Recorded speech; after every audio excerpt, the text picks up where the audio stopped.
Assalamualaikum sahabat, selamat sore dan salam sejahtera sahabat dimanapun berada. Sahabat, ini kita sedang berada di kebun anggur Langkat, yaitu kebun anggur kecil yang saya buat atau saya tanam di belakang klinik saya, klinik Doa Ibu ya. Tepatnya berada di Jalan Binjai Kuala, di Pasar 2 Padang Cermin, Kecamatan Selesai, Kabupaten Langkat, Sumatera Utara. Nah sahabat, di sini kita menanam berbagai varietas anggur impor. Saya pilih beberapa varietas itu yang memang yang relatif gampang berbuah ya sahabat ya.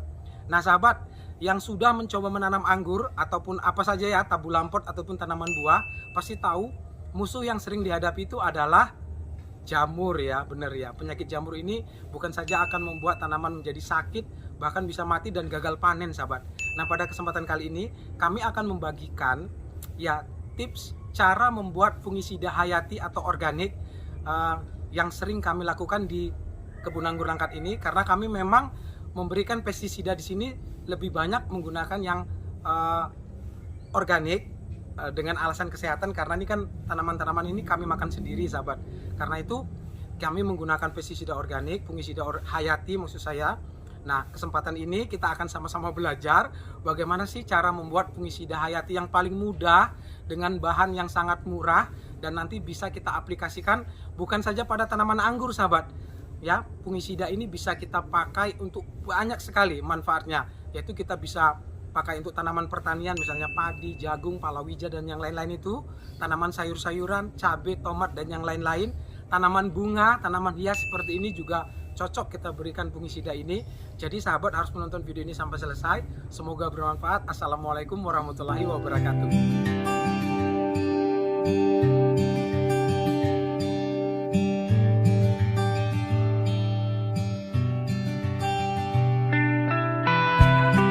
Kita langsung praktek bagaimana cara membuat fungisida biologi, fungisida hayati seperti yang sudah saya janjikan di awal.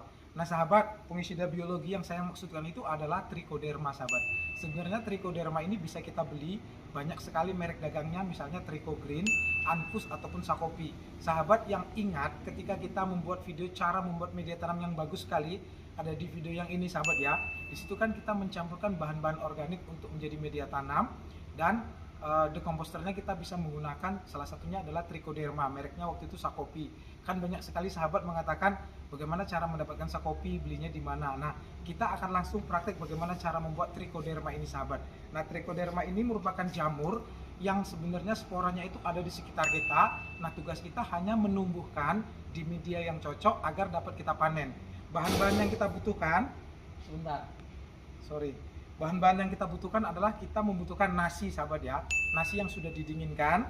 Kemudian kita memakai media tanah. Tanah ini yang paling bagus adalah tanah yang kita dapatkan di sekitar pohon-pohon bambu sahabat ya, atau tanah biasa tapi dikasih daun bambu kering, misalnya digunting 2 atau 3 lembar juga bisa. Sebenarnya tanah biasa juga bisa, tetapi kalau tanah di sekitar pohon bambu itu akan mengandung spora-spora jamur Trichoderma yang sangat kaya dan banyak, sehingga jadinya nanti gampang. Nah, nasi, tanah, daun bambu, kemudian kita juga nanti akan menggunakan dedak ya. Dedak ini ketika nanti akan kita pakai ke tanaman. Nah, caranya sangat gampang sekali sahabat ya. Tanah ini ya kita letakkan di wadah seperti ini, kemudian nasinya tinggal kita letakkan saja seperti ini sahabat. Nah, setelah kita letakkan seperti ini nanti kita tutup dengan kain yang masih ada udara yang bisa masuk lah. Kain yang tipis misalnya, atau kain yang berongga seperti ini, atau kain kasa. Nah ini seperti ini, tinggal kita letakkan pada tempat yang teduh dan tidak terkena sinar matahari dan tidak terkena hujan sebenarnya kalau bisa ya. Nah ini kita letakkan, nanti dari 3 hari saja sahabat sudah akan tumbuh jamur-jamur yang merupakan jamur Trichoderma yang akan kita pakai nanti. Nah seperti ini dia sahabat, ini kalau sudah 3 hari dia akan tumbuh seperti ini. Jamur Trichodermanya ini yang berwarna hijau-hijau seperti ini sahabat ya. Nah ini yang nanti kita bisa pakai. Tapi kalau jamur yang kuning ini juga nggak berbahaya ya. Tapi kalau jamur yang berwarna hitam itu sebenarnya kalau bisa kita hindari. Nah setelah jadi seperti ini, antara 3-5 hari ini bisa kita panen. Jamur Trichoderma ini bisa kita gunakan sebagai pupuk yang dikocorkan, bisa juga kita gunakan sebagai pupuk yang disemprotkan. Selain dia juga mengandung unsur hara, dia juga akan berfungsi untuk membunuh atau mengalahkan jamur-jamur patogen sahabat. Itulah kenapa ini kita rutin berikan, terutama pada musim hujan, seminggu 2 kali, bahkan seminggu 3 kali juga aman sahabat ya. Nah kalau misalnya sudah kelamaan, nanti jamurnya akan seperti ini sahabat. Ini contoh saja, ini sudah kelamaan, tetapi ini masih bisa dipakai ya. Kalau misalnya ada jamur-jamur hijaunya seperti ini bisa dipakai. Cara memanennya gampang sahabat. Kita langsung praktek saja cara memanennya ya sahabat ya, biar sahabat nanti bisa langsung tahu. Sebentar. Jadi cara memakainya ini sebenarnya ada 3 sih yang biasa kita lakukan. Yang pertama mencampur dengan media tanam sebagai ganti trichoderma yang kita bisa beli itu ya, Anfus, misalnya Sakopi atau Trichogreen tadi ya. Kita bisa pakai ini langsung, kita campurkan sekitar 2 atau 3 sendok bongkahan nasi yang sudah ada spora-spora jamur yang berwarna hijau ini. Kita campur dengan media tanam untuk 1 pot. Ini adalah cara yang pertama. Kemudian cara yang kedua, kita bisa memanennya dengan 1:1. Misalnya seperti ini ya sahabat ya. Ini kita bisa ambil, saya langsung bagi 2 aja biar nanti sahabat bisa langsung apa ya, bisa langsung tahu bagaimana cara memakainya. Yang pertama, nah ini, oh ya sahabat, tanahnya ini mengandung banyak sekali spora-spora jamur trichoderma yang akan gampang tumbuh gampang tumbuh. Karena itu kalau ini jangan dibuang. Kalau kita punya nasi dingin lagi, tinggal taruh di atasnya. Kita simpan lagi di tempat yang teduh, ditutup, nanti akan jadi lagi jamur trichodermanya. Jadi ini bisa kita recycle berulang-ulang. Jadi kita bisa panen terus-menerus trichoderma untuk senjata kita sebagai pengisida hayati yang sangat bermanfaat. Jadi sebagian orang mengatakan pupuk yang kita buat ini juga disebut juga dengan pupuk hayati ya sahabat ya, karena dia merupakan kumpulan mikroorganisme yang memang dia akan bermanfaat untuk menyuburkan tanah. Dia juga dapat bermanfaat untuk mengatasi serangan jamur.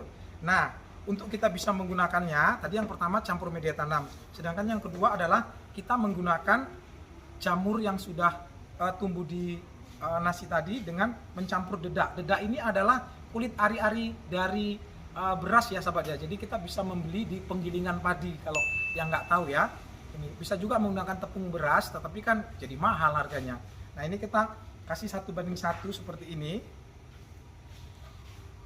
sejumlah sama besar dengan yang ini ya sahabat ya, sama banyak dengan jumlah jamur yang kita kumpulkan. Nah ini tinggal kita campur saja seperti ini.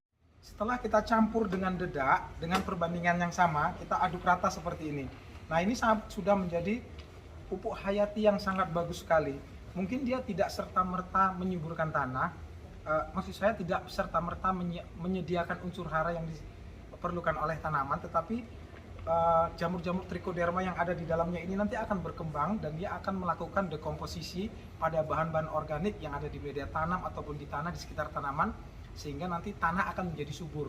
Kemudian dia juga mempunyai kemampuan yang sangat kuat untuk membunuh jamur-jamur patogen sehingga tanaman akan menjadi lebih kuat. Nah, cara pakainya yang lain adalah setelah kita campur seperti ini, nanti kita campur dengan air. Perbandingannya adalah 1:5 ya. Kalau ini volumenya sekitar 1 liter, kita tambah airnya 5 liter. Kita langsung praktek ya, sebentar ya.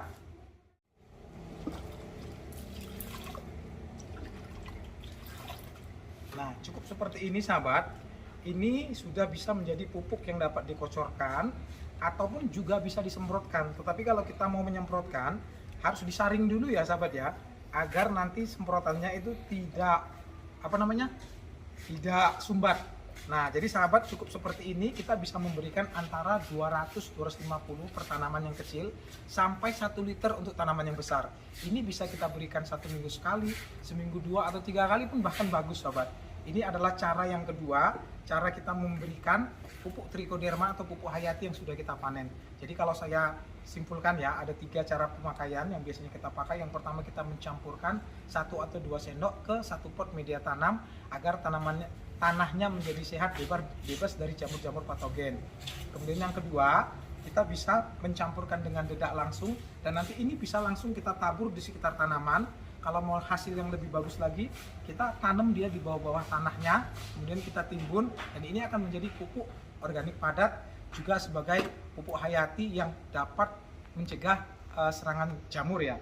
Dan yang terakhir, kita mencampur dengan air dengan perbandingan 1:5 seperti ini sahabat. Dan ini bisa kita kocorkan pada tanaman langsung, ataupun kita bisa menyiram atau menyemprot pada tanaman. Frekuensi memberikannya seminggu sekali sih sudah cukup, tetapi kalau mau lebih sering pada musim hujan, seminggu 2 atau 3 kali juga bagus sahabat. Ini adalah bagaimana cara kita yang sangat sederhana untuk membuat pupuk hayati trichoderma sahabat. Sebenarnya trichoderma ini spora-sporanya ada di sekitar kita, ada di alam, ada di tanah, ada di mana-mana saja. Tugas kita hanya seperti saya katakan tadi, menyediakan media untuk dia tumbuh agar dapat kita panen. Sahabat, mungkin itu saja yang dapat saya sampaikan. Semoga saja video ini dapat bermanfaat. Sahabat, saya katakan ini adalah salah satu jenis pupuk organik, yaitu pupuk hayati, dan ada banyak lagi jenis-jenis pupuk organik yang lain. Sahabat harus tahu kalau yang ingin mengetahui atau berkebun secara organik, nanti akan saya buatkan video lengkapnya. Kalau sudah ada, saya sertakan di deskripsi tentang jenis-jenis pupuk. Nanti di situ akan saya jelaskan pembagiannya secara kimia dan organik. Kemudian organik itu apa-apa saja, kimia itu apa-apa saja. Dengan begitu nanti sahabat mudah-mudahan akan mendapatkan pengetahuan secara menyeluruh apa saja sih jenis pupuk yang dapat digunakan di sekitar kita,